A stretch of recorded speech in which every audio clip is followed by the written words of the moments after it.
Ajonjolí de todos los moles. Bueno, ya mencionaba al principio del programa Miguel Arzate que se habló del tema del Poder Judicial a propósito de esta pregunta sobre la ministra presidenta Norma Lucía Piña.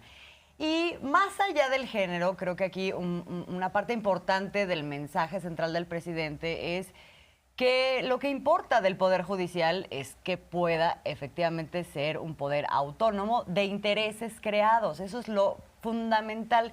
Y entonces recuerda cómo en algún momento se quiso reformar, de hecho se reformó esta ley para que funcionarios públicos, después de ser funcionarios, no acabaran en una empresa que estuviera relacionada con el cargo que antes tenían. Esta cosa que se le llama las puertas giratorias y que ha generado muchos tramos de corrupción, evidentemente, ¿no? A propósito de eso, lo echó para atrás la Suprema Corte de Justicia y un poco aquí el tema es esto, ¿no?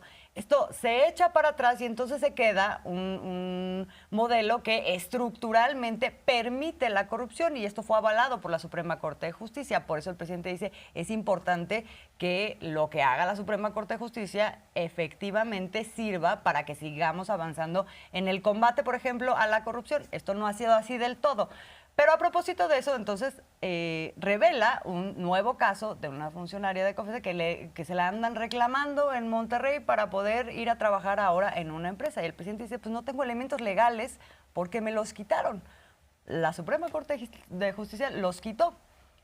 No es ilegal, pero es inmoral. Termina su tiempo como directora de COFESE, la abogada que siempre estuvo amparándose contra de las empresas públicas, y me mandan a decir de una empresa de Monterrey, creo que de Alfa, que si no tenía yo inconvenientes porque querían contratarla como funcionaria. Les digo, no tengo ningún inconveniente. Parte de lo que hicieron estos legisladores conservadores fue bloquear, limitar la ley de austeridad, en donde se establecía que un funcionario público no podía terminar su cargo y pasar a la iniciativa privada, porque había un conflicto de intereses. Entonces, cuando llegamos, se envía esa iniciativa de reforma, se aprueba, pero luego la Corte, el Poder Judicial, la limita. Yo no tengo ningún inconveniente porque legalmente lo puede hacer. Pero ¿qué es esto? Una inmoralidad. Pues sí, porque el presidente va un pasito para adelante, el Poder Judicial 2 pasitos para atrás, así nos lo vamos llevando. Y esto tendría que aplicar a varios cargos, no solo funcionarios públicos del gobierno federal, sino estatales, municipales. El caso de los consejeros del IFE o del INE, por ejemplo, Santiago Krill fue consejero electoral y acabó de porrista del PAN, secretario de Gobernación con Fox, ahora quiere ser candidato presidencial, para que nos demos una idea de estos vínculos entre árbitros, ciudadanía y el poder, ¿no? Cómo sí. Al final del día se forma parte de lo mismo, se crea una red en donde los últimos que somos, ¿no? Los que deberíamos de tener acceso, digamos, a eso somos los ciudadanos, sino más bien es todo arriba, ¿no? Todo arriba, el conflicto de interés, que les conviene a unos, que les conviene a otros, hacerles el favor a los de arriba, y es muy difícil el acceso a la justicia para las empresas, porque también esto de la COFESE, por ejemplo, ¿no? O sea, ayudando a los monopolios, si uno no tiene esas agarraderas, si no tiene esos vínculos, pues no hace nada. Y estamos en medio de esta gran batalla, ¿no? En la lucha contra la corrupción. También en diferentes dependencias. En diversas dependencias. Y a propósito de eso, hoy fue mencionado en el Cero Impunidad el caso de los 11 funcionarios de COFEPRIS que fueron detenidos y destituidos, evidentemente, por filtrar información a una exfuncionaria de la COFEPRIS. Y por eso invitamos el día de hoy al vocero de COFEPRIS, que ahora ya se encuentra, ya te vemos, Isaac Masip Martínez, muchísimas gracias por tomarnos esta comunicación, pues un poco para hablar de este caso, pero también del esfuerzo que se está realizando desde COFEPRIS para quitar estas inercias que son un lastre de corrupción en una institución pues que digamos, se presta para ello por todos los intereses que hay alrededor de las empresas con las que tienen que tratar, que no nada más son las farmacéuticas, dicho sea de paso. Así es, buenos días, Azul y Jorge. Gracias por este espacio para ahondar en lo que escuchamos hoy en la mañana. Precisamente la semana pasada, COFEPRIS dio a conocer la destitución de 11 funcionarios. Tenemos los elementos y las evidencias necesarias para encontrar una presunta colusión con las industrias reguladas. Estos 11 funcionarios trabajaban en un área que tenía que analizar o que analiza los posibles riesgos sanitarios y en procesos de elaboración de normas oficiales mexicanas, además de la regulación de una sustancia muy, muy importante en la economía nacional, que son los plaguicidas. Se encontró evidencia de presunta colusión y COFEPRIS tiene como una misión erradicar la corrupción interna en esta institución que ha estado plagada por muchos años. A partir de esta administración se tiene un trabajo muy, muy grande, como bien dices, Azul, de erradicar cada una de estas acciones que se han identificado. Y en esta labor, pues vamos de la mano con la Secretaría de Marina. El año pasado también dimos a conocer la formación del Centro de Inteligencia COFEPRIS Marina, que tiene como misión identificar estos casos y ejecutar las acciones para poder erradicar y para poder mandar un mensaje de la transformación que está teniendo la Agencia Sanitaria de México hasta este momento. Ahora, más vale tarde que nunca, pero estamos ya en el 5º año de la 4T. Hay quien pueda decir por qué hasta ahora. Entiendo que pues el director de la COFEPRIS actual no tiene tanto tiempo, pero ¿cómo explican ustedes la persistencia de estos tentáculos de la corrupción en COFEPRIS? Pues mira, en este caso específico de los 11 funcionarios que fueron destituidos la semana pasada, encontramos que estas acciones pues tienen un historial de más de 10 años, es decir, estaban tan inmersos. Es un trabajo de inteligencia el que se tiene que hacer para poder encontrar las evidencias, ¿no? Puntuales y poder ejercer la destitución. No es una tarea fácil, requiere de un trabajo tanto de inteligencia, también de poder encontrar los elementos necesarios para tomar estas decisiones. Y bueno, también podemos recordar que el año pasado, en el 2022, se dio a conocer el combate a la corrupción. Recuerdo perfecto que el doctor Alejandro Sbarch en la conferencia mañanera mencionaba esta analogía de los sótanos de la corrupción. ¿Sí? Encontrábamos en un primer piso elementos de contubernio de ciertos funcionarios con las industrias de medicamentos, principalmente, ¿no? Se encontró las evidencias de si recibían un pago preferencial, por parte de alguna industria regulada, por parte de un usuario, pues se tenía una atención preferencial. En este caso, esto es histórico en la institución.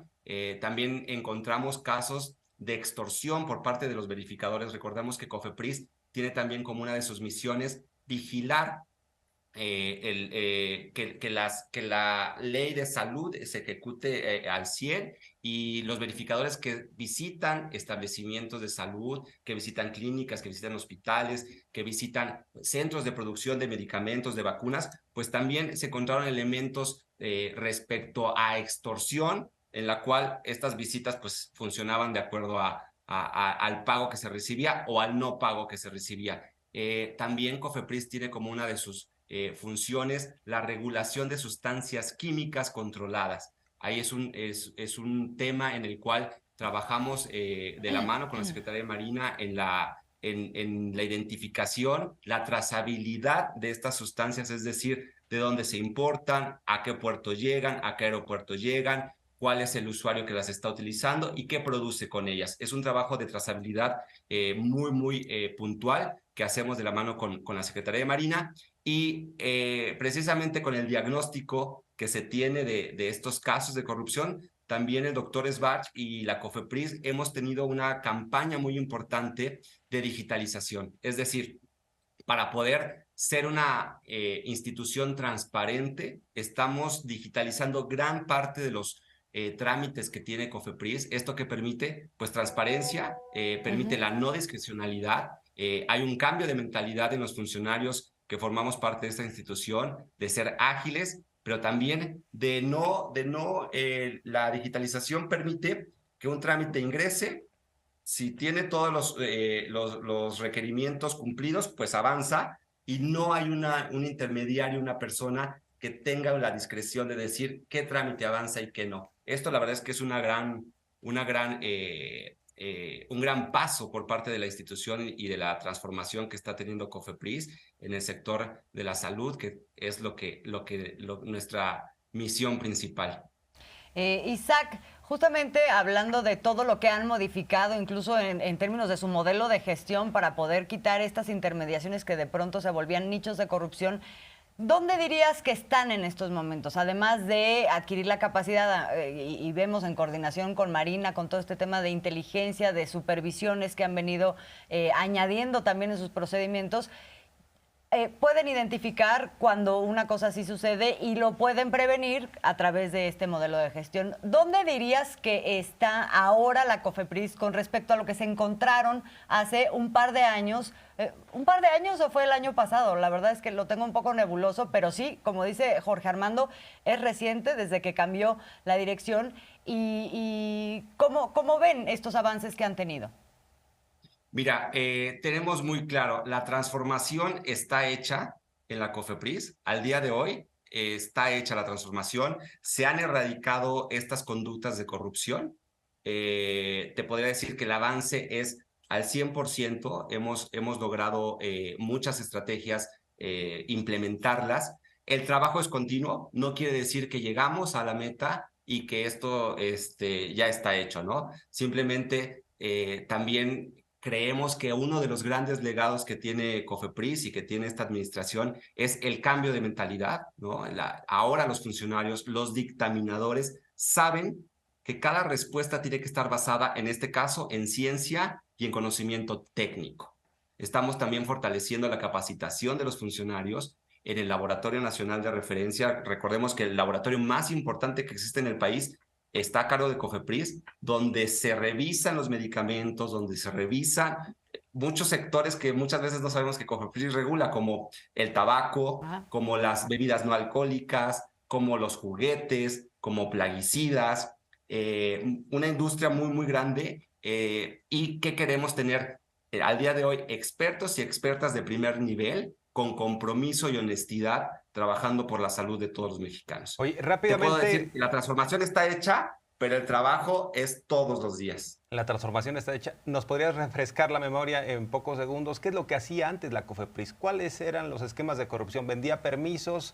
O sea, si una farmacéutica quería meter un medicamento, pues le daban el aval a pesar de que ese medicamento pudiera dañar la salud de las personas. Entiendo, es parte de lo que se hacía. Se pagaba. O sea, cañonazos, así es, ¿no? Parte de esta dinámica de corrupción era la que encontramos nosotros. ¿Y qué te puedo decir? La digitalización, la nueva estrategia de vinculación con la industria, porque tenemos que tener una relación, pero es transparente al día de hoy. Y como el doctor Alejandro Schwartz lo ha dicho en algunas entrevistas, la digitalización y la nueva estrategia, con eso le hemos dado muerte al coyote, ¿no? En el que ya no hay cabida para que un gestor pueda funcionar a favor o en contra de una autorización. Hoy en día la institución tiene las puertas abiertas a las industrias, pero con un esquema transparente, honesto y basado en ciencia y en conocimiento técnico. Bien. Bueno, pues Isaac, muchísimas gracias por haber platicado con nosotros esta mañana de un asunto tan importante que, bueno, básicamente es la diferencia entre que se garantice o no se garantice la salud de los mexicanos, ¿no? Es correcto, sí. Está en nuestras manos una gran responsabilidad y no podemos dejarla a expensas de corrupción, a expensas de funcionarios, incluso también con pocas capacidades de poder regular o de poder dar una autorización o no. También estamos trabajando en ello. Que por cierto, felicidades por la investigación de los vapeadores y el daño que generan a la sociedad, ¿eh? Creo Esa que es una campaña que cuando También. quieran les podemos platicar los detalles. Es un hito en la investigación mundial, no Sí. solamente nacional. El hecho de que una agencia sanitaria haya implementado, haya diseñado un estudio científico, el estudio se llama cromatográfico, en el que dimos a conocer que, por ejemplo, los vapeadores contienen más de 30 sustancias no reportadas en el empaque. Imagínense, Así es. se aventaron un alacrán al cuello, ¿no? A ver cómo viene la reacción, pero qué bueno que se está dando esta transformación. Nos tenemos que ir. Muchas gracias, estimado. A la orden, estamos para hablar de nuestros temas. Muchas gracias. Muchas gracias, muy buenos días. Isaac Masip, vocero de la COFEPRIS. Y bueno, con esto, vámonos rapidísimo a las sugerencias del chef, que fueron los temas que se presentaron el día de hoy en la conferencia matutina en términos de información.